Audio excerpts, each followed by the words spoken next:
तो कितना अच्छा झूठ बोलते हैं ये। बाहर जाओ तो सच्चाई बोलो और अंदर रहो तो झूठ बोलो।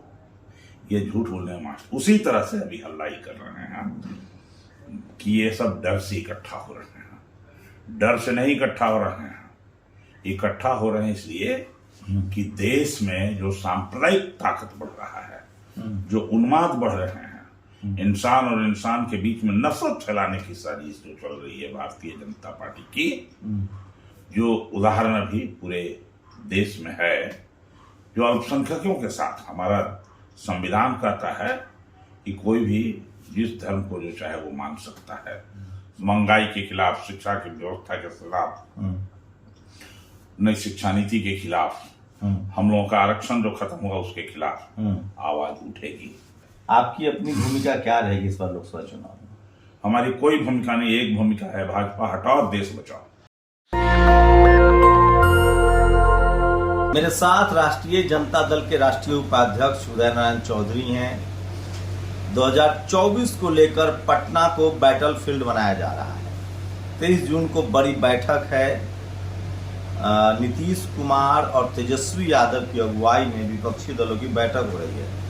उसमें शरद पवार हो, हेमंत सोरेन हो, स्टालिन हो, अखिलेश यादव हो, ये तमाम नेता पटना में जुटने वाले हैं। सर, क्या जरूरत पड़ी है? आप लोग सब एकजुट हो रहे हैं। उधर अखबार टीवी वाला कह रहा है, बीजेपी कह रही है कि आप लोग डर के सब एकजुट हो गए हैं। देखिए, डरी हुई तो भाजपा है, एनडीए के लोग हैं, लेकिन वो लोग झूठ बोलने में इतने मास्टर हैं कि उल्टी चोर कोतवाल को डांटे। पहले झूठ का एक उदाहरण दे दें, तब फिर उस पर आते हैं आपको। अभी माननीय प्रधानमंत्री जी गए जापान, तो उन्होंने कहा मैं महात्मा गांधी की धरती से आया हूं, जहां सत्य और अहिंसा का दर्शन रहता है। मैं महात्मा बुद्ध की धरती से आया हूं। और ये व्यवहार में जब अपने देश में रहते हैं तो क्या करते हैं? जब अपने देश में रहते हैं, जब उनको मौका मिलता है, तो महात्मा गांधी के हत्यारे नाथूराम गोडसे को अपना पुत्र मानने को सपूत मानने वाले, जो उसको आइकॉन मानते हैं, उनको टिकट दे करके और ये लोकसभा में भेजते हैं। भोपाल से भेजने का काम किया।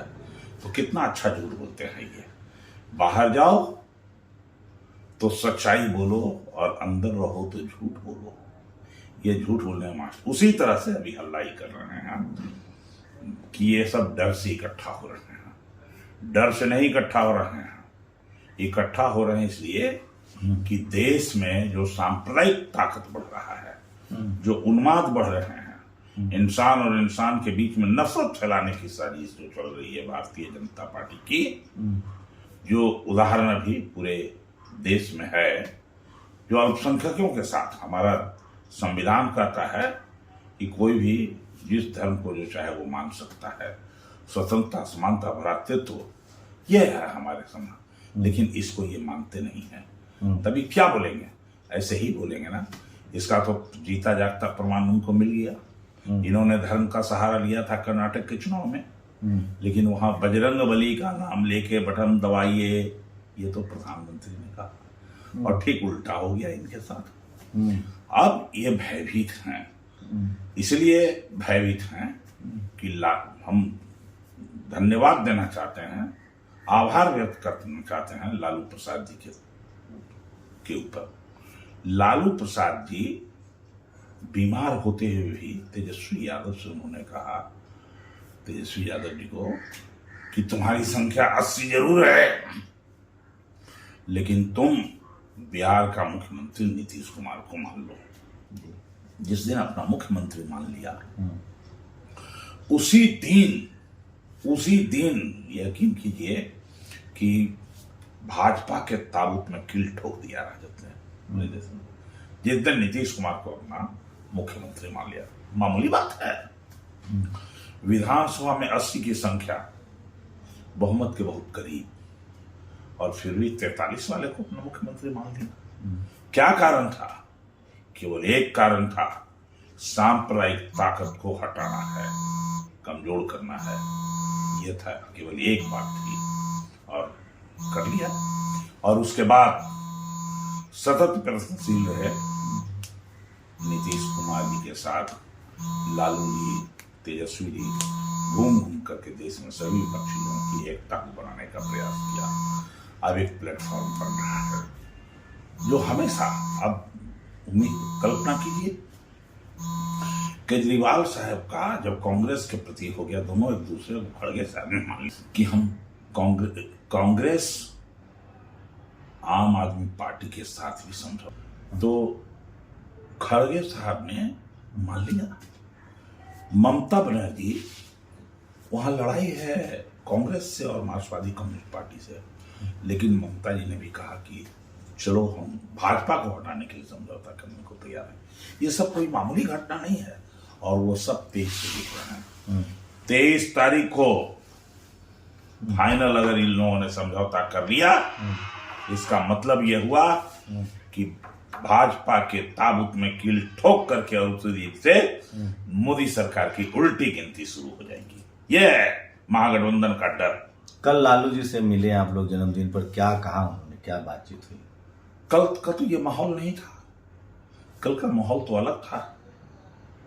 76 साल के हो गए, हम सब लोगों ने उनको कहा कि आप स्वस्थ रहिए, दीर्घायु होइए, यही हम सब लोगों की आशा और उम्मीद है, जिससे कि देश की गरीब जनता को, देश को बचाया जा सके, संविधान को बचाया जा सके। युवाओं को नौकरी तो दे रही है, लेकिन इसका प्रचार प्रसार नहीं, आपके पास टीवी नहीं है, अखबार नहीं है, आप लोग को मीडिया में रिप्रेजेंटेशन नहीं है, मीडिया मैनेजमेंट नहीं है, मीडिया आपके खिलाफ है, कैसे आप लोग लड़ पाएंगे? ये मीडिया, आप सही कह रहे हैं कि नहीं है मेरे पास। 1900 जब देश आजाद हुआ था तो हमारे पास कौन मीडिया थी? लेकिन तभी एक मिनट, कोई मीडिया तो उस समय नहीं थी। हाँ ठीक है, लेकिन इसके बावजूद 1967 में देश के 8 राज्यों में कांग्रेस समाप्त हो गई थी, याद कीजिएगा। ये हिंदुस्तान की जनता, देश की जनता सबको पहचानती है। लेकिन उस समय सर सत्ता पक्ष के पास भी तो मीडिया नहीं थी ना? नहीं, सत्ता पक्ष के पास सरकार थी, मीडिया के साथ साथ। तो आप लोग को भरोसा है कि बिना मीडिया के भी आप बीजेपी से लड़ लेंगे? नहीं, ऐसा नहीं भरोसा है, हम उसका उपाय कर रहे हैं। क्या है, क्या फॉर्मूला है आप लोगों का? कोई फार्मूला नहीं है, सब कोई मिलजुल करके सांप्रदायिक ताकत का विरोध करो। एक फार्मूला है, भाजपा को हटाना है, व्यक्तिगत स्वार्थ छोड़ना।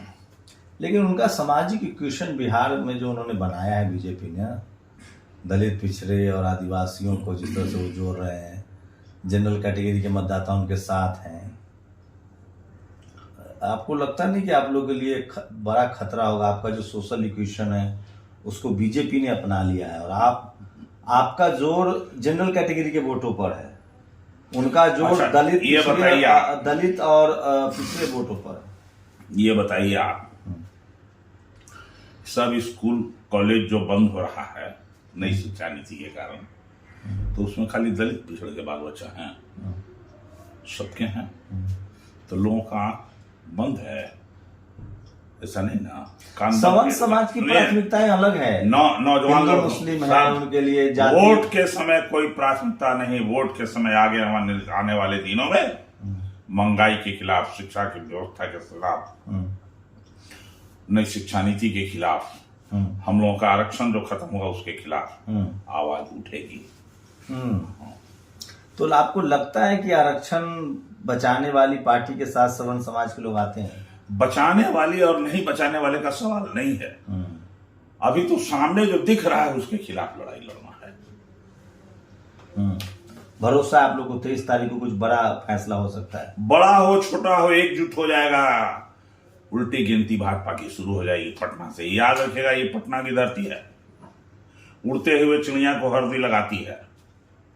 ये बिहार से ही गांधी जी को भी आना पड़ा था देश को आजाद कराने के लिए, और चंपारण की धरती से देश की अंग्रेजों के खिलाफ बगावत की बिगुल फूंका था उन्होंने। यही बिहार की धरती है जहां पुनः जब चरम सीमा पर कांग्रेस की थी अधिनायक तंत्र, तो जयप्रकाश बाबू ने छात्र आंदोलन को बिगुल फूंका था, इसी धरती से और देश में परिवर्तन हुआ था।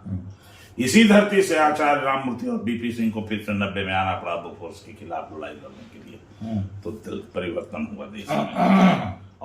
और ये जो सांप्रदायिक ताकत है, जिनका जो रथ लेके निकल रहे थे आडवाणी जी, मंडल को दबाने के लिए कमंडल का रथ लेके जो निकले थे, यही धरती है कि यहाँ से उनको शिकस्त देने का। ये बिहार की धरती है, क्रांतिकारियों की धरती है। आपकी अपनी भूमिका क्या रहेगी इस बार लोकसभा चुनाव में? हमारी कोई भूमिका नहीं, एक भूमिका है, भाजपा हटाओ देश बचाओ। तो ये हैं बिहार के सीनियर नेता, 2 बार विधानसभा के अध्यक्ष रहे हैं, अभी राष्ट्रीय जनता दल के राष्ट्रीय उपाध्यक्ष हैं।